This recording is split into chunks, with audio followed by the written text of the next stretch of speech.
দারুল ইরফান মাদ্রাসার শিক্ষার্থী কর্তৃক আয়োজিত আজকের এই বিজ্ঞান প্রজেক্ট উপস্থাপন অনুষ্ঠানে মঞ্চে উপবিষ্ট অত্র প্রতিষ্ঠানের প্রতিষ্ঠাতা সভাপতি, অধ্যক্ষ, উপাধ্যক্ষ মহোদয় এবং আমাদের শিক্ষকবৃন্দ এবং প্রাণপ্রিয় শিক্ষার্থীবৃন্দ, সকলকেই আমি সালাম জানাচ্ছি। আসসালামু আলাইকুম। আমি খুবই আনন্দিত আজকের এই সুন্দর একটি অনুষ্ঠানে আসতে পেরেছি। আমি সেই জন্য আমি অন্তর থেকেই ধন্যবাদ জানাচ্ছি আমাদের এই প্রতিষ্ঠানের অধ্যক্ষ মহোদয়কে, যিনি আমাকে এই ধরনের একটি অনুষ্ঠানে ডেকেছেন। আমি খুবই আনন্দিত। আসলে মাদ্রাসা দ্বীনী প্রতিষ্ঠান, তো এখানে আসলে দ্বীনী শিক্ষার পাশাপাশি এরকম আধুনিক শিক্ষার যেই ব্যবস্থা আছে এটা আমার জানা ছিল না। আমি এখানে এসে তোমাদের যেই প্রজেক্টগুলো তোমরা যে তৈরি করেছো এগুলো দেখে আমি সত্যি আপ্লুত হয়েছি যে তোমরা দ্বীন শিক্ষার পাশাপাশি বিজ্ঞান শিক্ষাটাকেও তোমরা যে লালন করছো। আসলে আমাদের সামনে যে দিনগুলো আসতেছে বা বর্তমানেও আমরা যেই অবস্থায় আছি, আমাদের সময়টা হচ্ছে এআই প্রযুক্তি নির্ভর। এআই মানে কি জানো তোমরা? আর্টিফিশিয়াল ইন্টেলিজেন্স, মানে কৃত্রিম বুদ্ধিমত্তা। তো কৃত্রিম বুদ্ধিমত্তা মানে কি? মানে আমাদের সামনের দিনগুলোতে আসলে আমাদের ওই কৃত্রিম বুদ্ধিমত্তার মাধ্যমেই চলতে হবে। তাহলে আমাদের কি শুধু পাঠ্যপুস্তকের অধ্যয়নের সীমাবদ্ধ থাকলে হবে? আমাদেরকে সাথে সাথে যেই প্রতিষ্ঠানেই পড়ি না কেন, সাধারণ ধারার শিক্ষা প্রতিষ্ঠানে পড়ি বা মাদ্রাসা শিক্ষায় পড়ি, যেখানেই পড়ি না কেন, আমাদেরকে সামনের দিনগুলোতে আমাদের অস্তিত্ব টিকিয়ে রাখার জন্য আমাদেরকে বিজ্ঞান শিক্ষায় আরও মনোযোগী হতে হবে, যাতে করে আমরা আর্টিফিশিয়াল ইন্টেলিজেন্স যারা আছে তাদের সাথে যেন আমাদের নিজেদের মেধাকে যেন আমরা সমন্বয় করে চলতে পারি। তো সুতরাং তোমরা তোমাদের এই ধরনের কার্যক্রমগুলো আরও অব্যাহত রাখবে। এবং আমি আজকে প্রত্যেকটা প্রজেক্টই ঘুরে ঘুরে দেখেছি।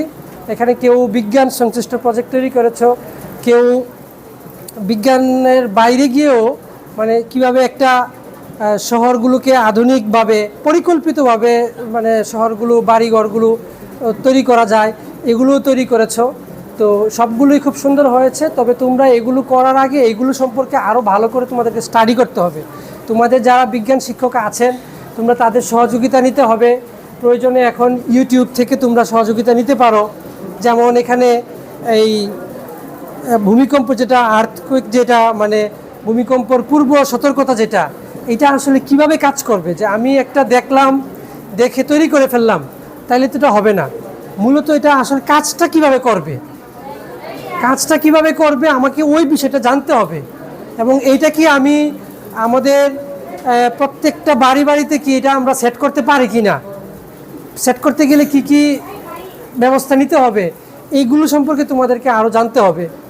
তারপরে এখানে এই যে বাড়িতে অগ্নি নির্বাপন যেই বিষয়টা, এইটাও কিভাবে কাজ করবে, এটাকে কিভাবে আরও সহজলভ্য করা যায়।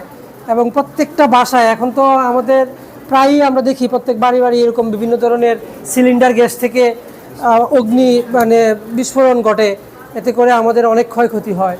তো সেই ক্ষেত্রে আমরা কিভাবে এটাকে আমাদের বাসা বাড়িতে স্থাপন করতে পারি, সহজলভ্য করতে পারি, এটা কিভাবে কাজ করবে, এই বিষয়গুলো সম্পর্কে আরও গভীরে তোমাদেরকে যেতে হবে। তো যাই হোক, তোমরা তোমাদের এই ছোট ক্লাসে থেকে তোমরা যে এই সুন্দর সুন্দর আবিষ্কারগুলো করেছো, এগুলো সত্যিই খুব প্রশংসার দাবিদার। তোমরা তোমাদের এই চেষ্টাগুলো অব্যাহত রাখবে এবং ভবিষ্যতে আরও বড় বড় যুগোপযোগী এবং বাস্তবতার নিরিখে তোমরা প্রজেক্ট তৈরি করবে, যেগুলো দ্বারা আমাদের সমাজ, মানুষ সকলেই আমরা, মোট কথা পুরো বিশ্বই আমরা উপকৃত হতে পারবে। সেই ধরনের চেষ্টা তোমরা অব্যাহত রাখবে। আর শুধু এগুলো না, তোমাদের পড়াশোনার পাশাপাশি এগুলো সবগুলোই হচ্ছে কো কারিকুলাম অ্যাক্টিভিটিস, মানে সহশিক্ষাক্রমিক কার্যক্রম। মানে সহশিক্ষাক্রমিক কার্যক্রমটা হচ্ছে কি, একাডেমিক পড়াশোনার পাশাপাশি অন্যান্য যে কার্যক্রম আছে সেগুলোকেই আমরা সহশিক্ষাক্রমিক কার্যক্রম বলি।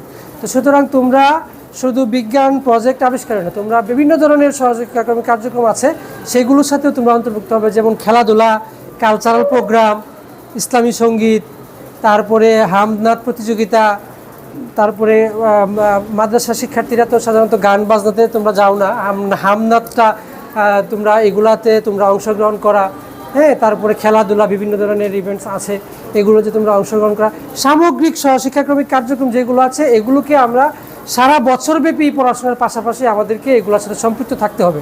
তাহলে হবে কি আমাদের মানে দেহ মন সার্বিকভাবেই আমাদের সুস্থ থাকবে। কারণ শুধু আমরা জ্ঞান অর্জন করলেই হবে না, আমাদেরকে সুস্থও থাকতে হবে, আর শারীরিকভাবে সুস্থ থাকতে হবে, মানসিকভাবেও সুস্থ থাকতে হবে। আর শারীরিকভাবে সুস্থ থাকতে হলে আমাদেরকে শারীরিক পরিশ্রম করতে হবে। তো সুতরাং আমাদেরকে খেলাধুলারও প্রয়োজন আছে। এগুলো হচ্ছে প্রজেক্টগুলো হচ্ছে একটা মানসিক পরিশ্রম, এগুলো আমাদের বুদ্ধি দিয়ে জ্ঞান মেধা দিয়ে আমরা এগুলো আবিষ্কার করি। আর শারীরিকভাবে আমাদের বিকাশ ঘটার জন্য কী করতে হবে, আমাদের শারীরিক পরিশ্রম করতে হবে, সেই জন্য আমাদেরকে খেলাধুলাও করতে হবে। তো সুতরাং আমাদের এই সকল কো-কারিকুলাম অ্যাক্টিভিটিস যেগুলো আছে এগুলোর মাধ্যমে আমাদের মধ্যে নেতৃত্বের গুণাবলী আসবে, আমরা আমাদের দেশকে সামনের দিকে এগিয়ে নিয়ে যেতে পারবো। আর আমি তোমাদেরকে আন্তরিক ধন্যবাদ জানাচ্ছি যে তোমরা দিন শিক্ষার পাশাপাশি তোমরা এই ধরনের আধুনিক যেই বিষয়গুলো আছে এগুলো তোমাদের মধ্যে লালন করছো। তোমরা ভবিষ্যতে বাংলাদেশকে একটি উন্নত রাষ্ট্রে এবং বিশ্বের বুকে পরিচয় করে দেওয়ার জন্য তোমরা অবদান রাখবে। এই দেশকে ভবিষ্যতে তোমরা নেতৃত্ব দিবে এবং একটি সফল বাংলাদেশ হিসেবে তোমরা গড়ে তুলবে। তোমরা এই আগামীর ভবিষ্যৎ। আমি আমার অধ্যক্ষ মহোদয়কে আমি আবারও ধন্যবাদ জানাচ্ছি, এই ধরনের আয়োজন উনি তোমাদেরকে সুযোগ করে দিয়েছেন এবং এইগুলো ভবিষ্যতেও যেন উনি এগুলো অব্যাহত রাখেন সেই অনুরোধ থাকবে। এবং আমাদের যে জাতীয় পর্যায়ে বিভিন্ন প্রোগ্রামগুলো হয় আমাদের থানা পর্যায় থেকে সেগুলো শুরু হয়, আমি অনুরোধ করব আপনার শিক্ষার্থীদেরকে আমাদের থানা পর্যায়ে বিভিন্ন কম্পিটিশন যেগুলো হচ্ছে প্রতি বছরই বছরে বিভিন্ন সময় বিভিন্ন ধরনের কম্পিটিশন হয়, কালচারাল কম্পিটিশন হয়, স্পোর্টস কম্পিটিশন হয়, বিজ্ঞান বিষয়ক কম্পিটিশন হয়, মেধাভিত্তিক কম্পিটিশন হয়, সারা বছরই বিভিন্ন ধরনের কম্পিটিশন হয় যেগুলো থানা পর্যায় থেকে জেলা পর্যায় থেকে জাতীয় পর্যায়ে পর্যন্ত যাওয়ার সুযোগ আছে। তা আমি অনুরোধ করব আপনারা আপনাদের শিক্ষকদেরকে দায়িত্ব দিয়ে আমাদের এই প্রতিভাবান যে শিক্ষার্থীরা আছে তাদেরকে এই সমস্ত প্রোগ্রামগুলোতে আপনারা অংশগ্রহণ করার সুযোগ করে দিবেন, যাতে করে তারা তাদের মেধার বিকাশ ঘটাতে পারে, তাদের মধ্যে যে সুপ্ত প্রতিভাগুলো আছে এগুলোকে যেন তারা বিকশিত করতে পারে। তো সুতরাং আমি সকলকেই আন্তরিক ধন্যবাদ জানাচ্ছি, সকলের সুস্বাস্থ্য ও দীর্ঘায়ু কামনা করে, সকলের উত্তরোত্তর উন্নতি ও সফলতা কামনা করে আজকের মতো এখানেই আমার বক্তব্য শেষ করছি। সবাই ভালো থাকবে, সুস্থ থাকবে। আসসালামু আলাইকুম।